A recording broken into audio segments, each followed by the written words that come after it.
پچھلے ہفتے پورٹلینڈ امریکہ سے آئے ہوئے ایک دوست افتخار صاحب کے ساتھ ایک خوبصورت نشست ہوئی۔ ہم چار دوست چائے پر اکٹھے ہوئے۔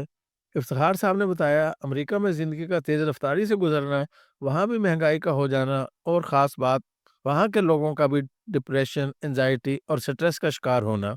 افتخار بھائی ریٹائرڈ گورنمنٹ سرونٹ ہیں، مستقل محنت کے عادی، ہمت نہ ہارنا اور ہمیشہ ایک سٹرونگ وائبس کے ساتھ کام کرنا، یہ ان کی پہچان ہے۔ سرٹیفائیڈ ہائیفونوتھراپسٹ اور مائنڈ سائنس ایکسپرٹ ہونے کے ساتھ ساتھ اور بھی بہت سارے شعبوں میں مہارت رکھتے ہیں۔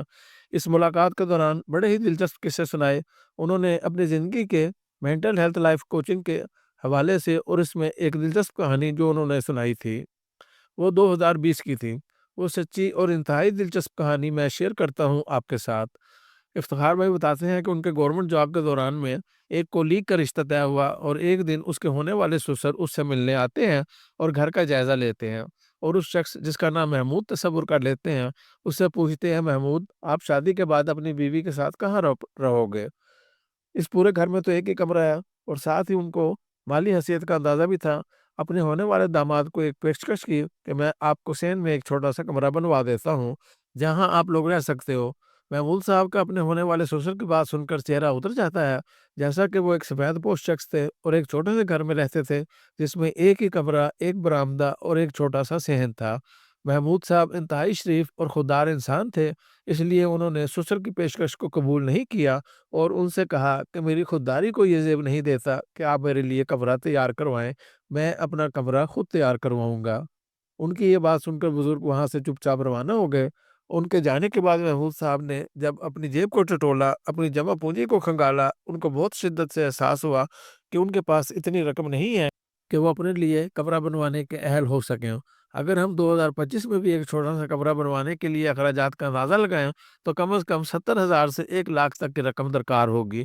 کچھ دیر کے لیے تو محمود صاحب انتہائی گہری سوچ میں پڑ گئے، لیکن تھوڑی ہی دیر کے بعد ان کے دماغ میں انتہائی اچھوتا اور انوکھا خیال آیا۔ انہوں نے کاغذ قلم اٹھایا اور ایک خط لکھنا شروع کر دیا، اور وہ خط تھا اللہ تبارک و تعالیٰ کے نام۔ جی ہاں، انہوں نے کہا کہ میں اور کس سے مانگوں جس سے مانگ کر میری عزت نفس بھی مجروح نہ ہو، میری خودداری کا بھی بھرم رہ جائے۔ ان کے خط کی تحریر کا آغاز ہی اسی بات سے تھا کہ میری شادی ہونے والی ہے اور مجھے ایک کمرہ بنانا ہے، مجھے اس کمرے کی تعمیر کے لیے تمام تر اخراجات مہیا کیے جائیں۔ یہاں تک تحریر کرنے کے بعد ان کو خیال آیا کہ جب میں اللہ سے مانگ رہا ہوں تو کیوں نہ وہ ساری چیزیں بھی مانگ لوں جو میری ضروریات ہیں یا خواہشات ہیں۔ تو انہوں نے وہ ساری خواہشات اسی خط میں لکھ دی اور پھر اس خط کو سنبھال کر رکھ دیا۔ ایک عرصے بعد محمود صاحب نے ایک محفل میں بتایا کہ جو بھی چیزیں اس خط میں نے لکھ رکھی تھیں وہ ساری کی ساری مجھے کچھ ہی سالوں بعد میسر ہو گئی۔ افتخار صاحب نے محمود صاحب سے پوچھا کہ باقی چیزوں کی تفصیل تو ہم آپ سے بعد میں معلوم کریں گے، پہلے یہ بتائیے کہ وہ کمرہ کیسے بنا۔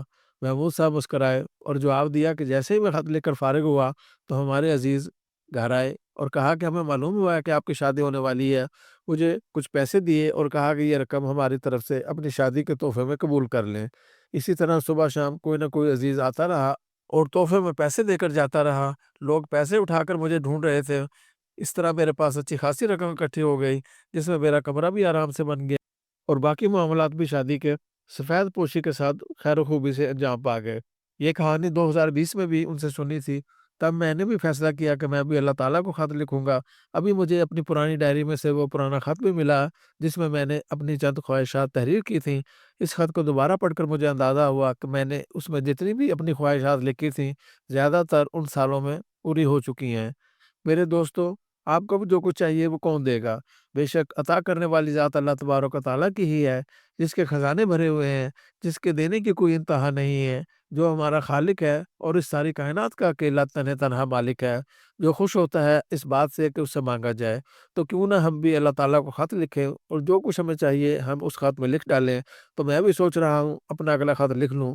میں اس خط میں اپنے آئندہ زندگی اور بالخصوص 2025 میں میرے جو بھی مقاصد، اہداف اور گولز ہیں وہ سب لکھوں گا۔ آپ لوگ بھی اللہ تبارک و تعالیٰ کو خط لکھیں اور کوشش کریں کہ آپ وہ خط آج ہی لکھ لیں، چاہے وہ کسی بھی زبان میں لکھیں، اردو، پنجابی، انگریزی، سندھی، بلوچی، سرائکی، کشمیری یا پشتو، کسی بھی زبان میں لکھیں اور پھر کمال دیکھیں کہ وہ خط کس طرح سے آپ کی زندگی کو بدل دے گا انشاءاللہ۔